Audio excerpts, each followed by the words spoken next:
We decided to get married. He is currently spending our anniversary with a law student who is 25 years old. My life has literally turned into a freaking cautionary tale.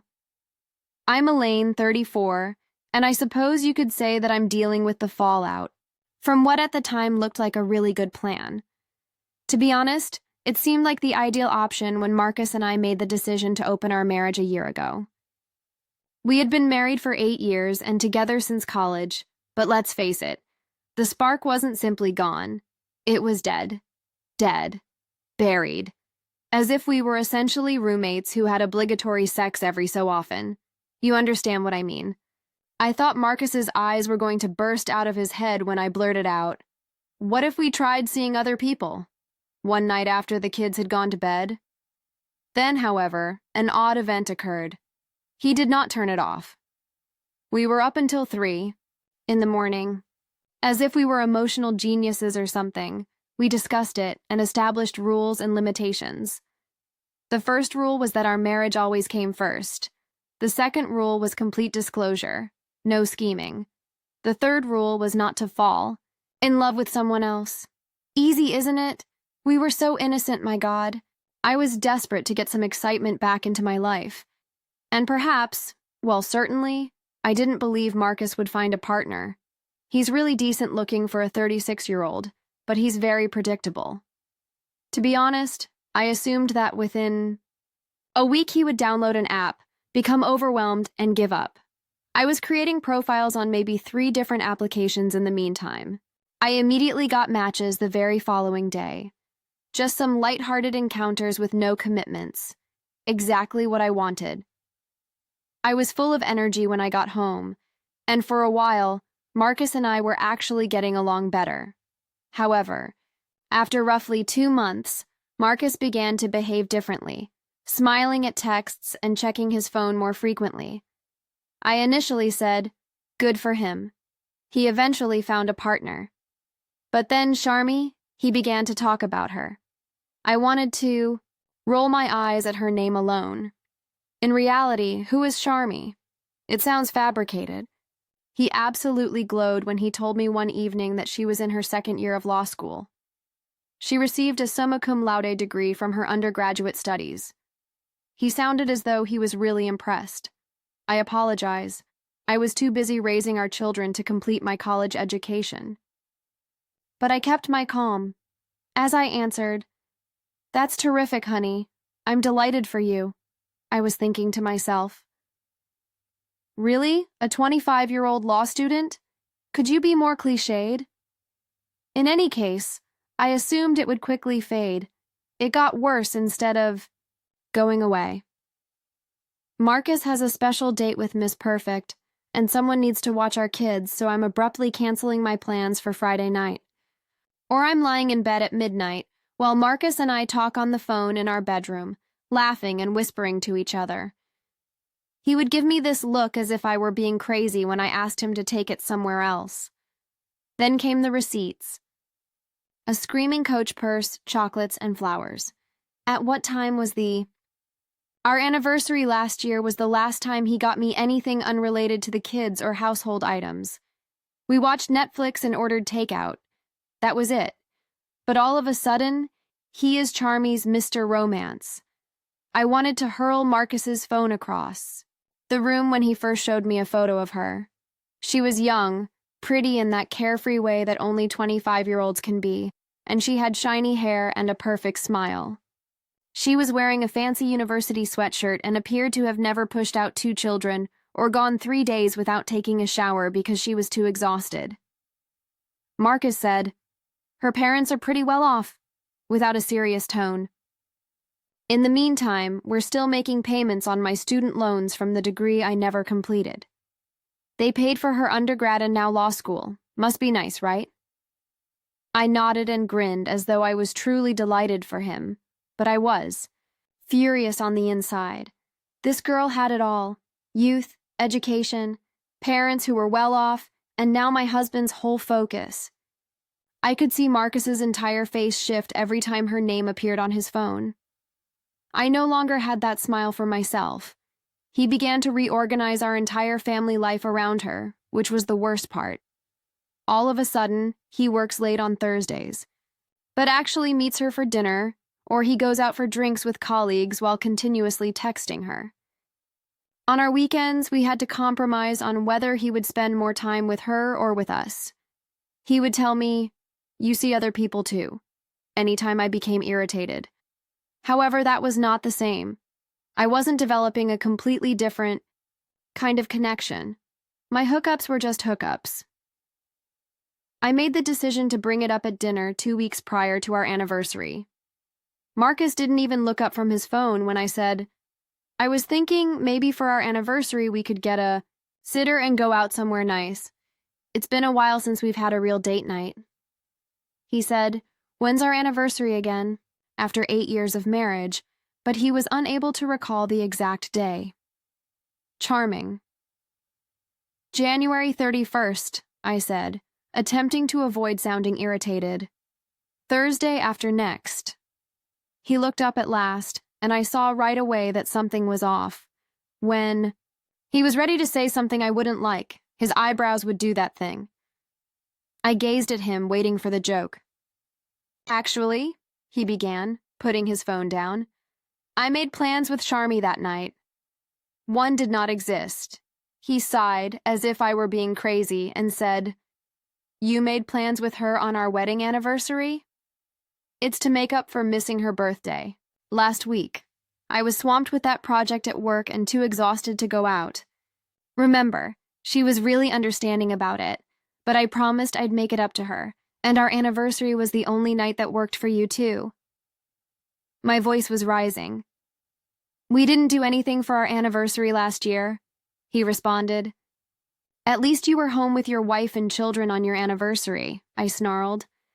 "We just stayed home, ordered takeout, and watched that movie you wanted to see." He seemed truly perplexed as he said, "I didn't think it would be a big deal." "You've never given anniversaries much thought." That was in the past, before he began to devote all of his time and focus to someone else, before I became aware that I might be losing him.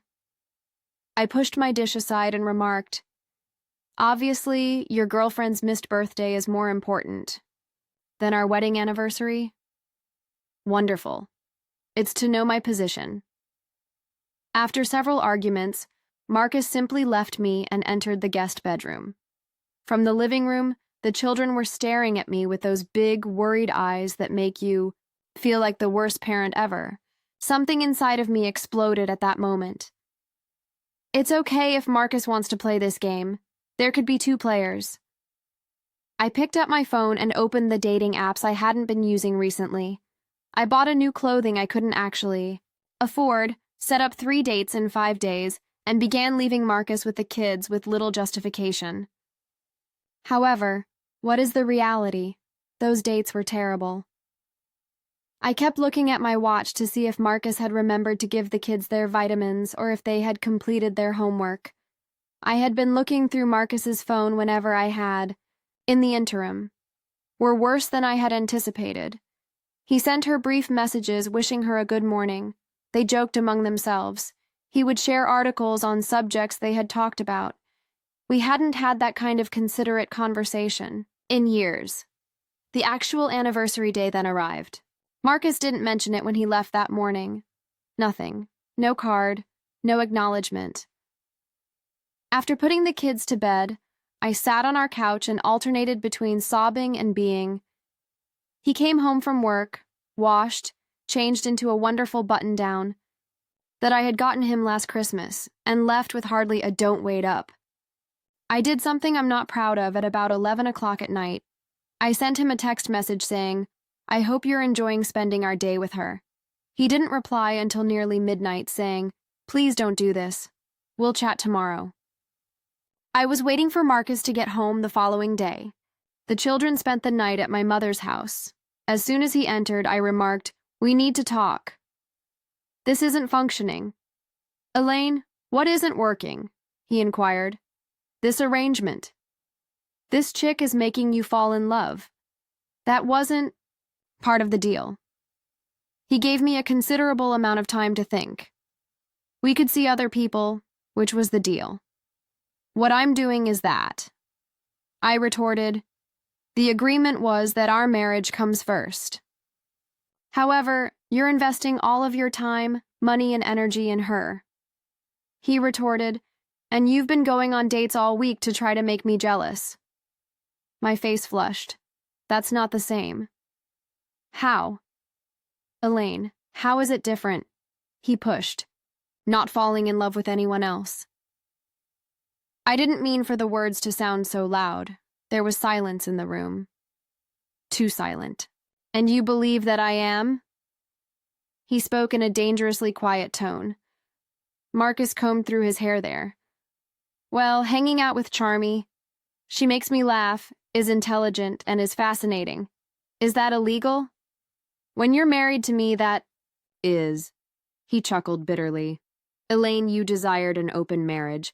That appears to be like this. Did you really believe that nothing would change between us if you had pointless sex with strangers and I did the same? I believed that we would maintain our family while having some fun on the side. Now I was yelling. I never imagined you would take my place." He said, "I haven't replaced you," but he avoided looking at me. "Then stop it," I shouted, taking a step toward him. "Now stop it with her." When Marcus finally turned to face me, I felt sick to my stomach because of his expression. I'd rather not end it. Between us, those 5 words lingered. "You wish to break up with her?" What I was hearing was unbelievable. "Not because of her," he murmured, his voice worn out. It was a nightmare for the next 2 weeks. "Because this clearly isn't working. You're unhappy and I'm unhappy. We're fighting all the time." While we worked things out, Marcus temporarily placed his belongings into the guest room. "You mean, temporarily?" What any sensible lady would do, I did. I informed everyone I knew about the situation over the phone. Conveniently, I omitted the section where I recommended starting the marriage in the first place, and instead portrayed myself as the victim of his midlife crisis. In the meantime, I began to inundate him with pictures of the children, sentimental, pleas, and family recollections. I did everything I could to remind him of the danger he was taking. I also tried the direct method. One evening after the children had gone to bed, I slipped underwear beneath my robe and entered the guest room, without knocking. Marcus was using his laptop. He closed the laptop and asked, "What are you doing?" I dropped the robe. "Reminding you what you're giving up." I briefly believed it may be effective. His eyes flickered and then he averted his gaze. I've never felt so ashamed in my life. "Elaine, don't. This isn't going to solve anything." He informed me that he would be looking at apartments the following morning. I'm not proud of what I did that evening. I got his phone after waiting until he was taking a shower. Using Charmy, I accessed his messaging thread and began typing in his place. She responded promptly, saying, "I need to cancel tonight. Family. Emergency." "Everything okay?" I responded with, "Have to deal with some things with Elaine. She's not handling things well." "I understand," she responded. "Take the time you need. I'm here for you." Marcus's expression as he realized what I had done, his expression had never looked more disgusted and disappointed to me, not after 8 years together. Silently, "You had no right," he muttered. "And you have no right to throw away our family for some little girl," I replied. He simply shook his head and left the room without disputing. An hour later, my friend Amber texted me. I immediately came up with a strategy when I said, "I'm at Bailey's bar downtown. And guess who just walked in? Marcus and some young girl. They're right across from me. I'll be right there." I put on makeup, drove downtown, and contacted my neighbor to watch the kids. I stormed over to their table and slapped my hands down on it as soon as I got there. I exclaimed, "Well, isn't this cozy?" People turned to watch, and the discussion around us slowed. Marcus looked up, startled and then furious. I turned to her and said, "Ela, What are you doing here? I thought I'd meet the famous Charm in person, though. Her eyes grew wide. The woman who's destroying my family? She asked. I think I should go. No, you shouldn't, Marcus responded, decisively, avoiding eye contact. Elaine is the one who's leaving. As everyone gaped, he led me steadily to the door. Marcus eventually released my arm when we were outside in the parking lot. What the hell are you doing following me? Making a scene in public? I wanted to see the woman you're throwing our marriage away for, I said. This is exactly the kind of behavior I can't deal with anymore, Elaine. The drama, the manipulation, the guilt trips. Oh, I'm so sorry. My reaction to my husband having an affair isn't convenient for you. Marcus chuckled bitterly. It's not an affair when you literally suggested we see other people. You don't get to change the rules when you don't like how things are going. Are you in love with her? I said quietly. Marcus averted his gaze. Marcus returned home the following day, but he had simply packed a suitcase. I don't know what I feel, but I know I can't keep living like this. I'm going to stay at Paul's for a while, he stated. 2 weeks after he moved out, he requested me to meet with him at a coffee shop to talk about our predicament. I'll pick up the kids from school on Friday, spend the weekend with them. He began. I've been thinking a lot after we placed our order. I want a divorce, Elaine. Those 5 words crushed any optimism I had been holding on to. I've talked to a lawyer, he added. I'm prepared to be more than fair with assets, support, and custody. I want this to be as amicable as possible for the kids. So you're just giving up 8 years of marriage and 2 kids, and you're just walking away? You checked out of this marriage long before I did, quietly he replied. The divorce process was as smooth as a slow-motion car accident. The open relationship was just the final step. Marcus offered flexible custody arrangements, fair asset divisions, and even the option to keep the house if I could make the payments. He was obnoxious, in his reasonableness.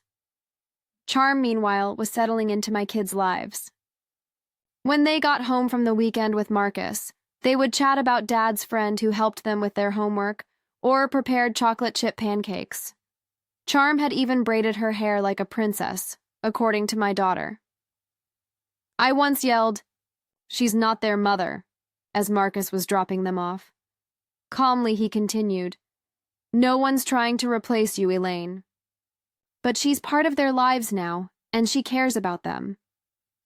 For now, I grumbled. Until she gets bored playing house and moves on to the next older man who worships her. Sometimes you can know someone better after 6 meaningful months than after 8 distracted years, he responded.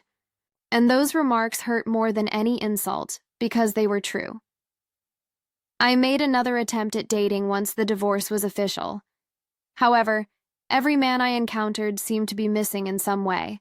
Too shallow, too needy, or too dull. My dating. Life had deteriorated into a string of awkward goodnight embraces and unsatisfactory coffee dates. Then came the morning when I came across it while browsing Facebook. Marcus's relationship status had been modified to reflect that he was currently seeing Sharmi Patel. A photo of them together at a hiking location showed them appearing disgustingly happy. Congratulations were abundant in the comments, including, from a number of our friends. 3 months later, the last blow was delivered. I came across a photo from our common buddy Jin while perusing Instagram. There they were, Marcus and Charm, in a group shot at a restaurant. However, the tiny diamond ring that was plainly visible on Charm's left hand was what drew my attention. Active. They had gotten engaged.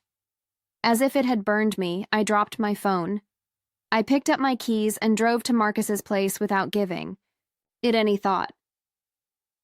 Uncertain of my purpose, I sat in my car and watched the entry. An hour later, I witnessed them holding hands as they crossed the parking lot. In his free hand, Marcus was holding grocery bags. They were really engrossed in one another and giggling about something. He kissed the top of Charmy's head as she leaned into him during their stroll. Even though it was such a modest act, it made me feel something. Back when things were going well between us, he would give me that kind of kiss on the top of my head. Not wanting to be noticed, I sagged in my chair as they passed. A peculiar serenity descended upon me during the way home. I had been fighting a battle that was lost before it started, battling against the inevitable for almost a year. Marcus, however, had moved on and created a new life that appeared to truly bring him happiness. I did something I hadn't yet permitted myself to do while I was sitting on the couch. I sobbed. Deep, body-shaking cries of loss and despair, not the manipulative ones I'd used to attempt to win Marcus back. Because I was the one who initiated this, the awful, painful truth I'd been trying to escape. I had proposed getting married because I was bored and restless, not to further our relationship. Without sacrificing security, I desired excitement. I desired unrestricted freedom. On a Tuesday, the wedding invitation arrived, a plain cream envelope with a beautiful calligraphy of my name on it. I wanted to tear it up right away. The second thing I did was giggle uncontrollably. Who asks their former spouse to attend their wedding? I know might seem strange, but we would genuinely like you to be there if you feel comfortable. Charmy wrote in a handwritten note, and it put me into a tailspin. The kids are so excited, and it would mean a lot to them to have both their parents present. I wanted to despise her because it was so lovely. However, the rage I had been suppressing for so long was beginning to wear me out. The wedding took place at a downtown boutique hotel. I knew I looked in a navy blue dress, so I wore it. My sister joined me as a moral support system. It was a lovely ceremony. Oh no, my children did their parts flawlessly. My daughter was the flower girl, and my son was the ring bearer. Cherry was glowing, and Marcus was happier than I had seen him in years. At one point during the reception, Marcus approached. He remarked, "Thanks for coming. It means a lot to the kids and to us." I nodded toward the area where my kids were spinning around on the dance floor and remarked, "They seem happy." "They are," concurred he. "Having you here makes it easier for them." "You look, Elaine," he said, "really good." "Therapy," I said, shrugging slightly. "Turns out it actually helps." Charmy later showed up next to me. I could have made a scene, or said something scathing like, "Thank you for coming. I know this couldn't have been." I simply nodded instead. "The kids were really excited about it. They talk about you all the time, you know," she stated in an unexpected manner. "They're so proud of their mom. I want you to know I'm not trying to replace you," she went on. "I could never do that. But I do love them, and I'll always make sure they know how lucky they are to have you as their mother." I was able to just take care of them. And him, too, I guess. I noticed a change in myself as I was driving home that evening. The anger that had been with me all the time had subsided into a tolerable aching. My therapist used to say, holding on to anger is like drinking poison and expecting the other person to die. I pondered this. I had been poisoning myself for 2 years. I had thrown open a door without thinking about who may enter or exit. I removed the dating apps from my phone that evening. I gave my sister a call the following morning. I told her that although it wouldn't be simple, I think I'm ready to move on, for real this time. I had a lot of work to do on myself, my relationship with my children, and creating a life free from victimization and rage. For the first time in 2 years, I lost all I took for granted when we decided to open our marriage. But perhaps I might discover something fresh in the void left by loss. Someday, but not today or tomorrow. One step at a time.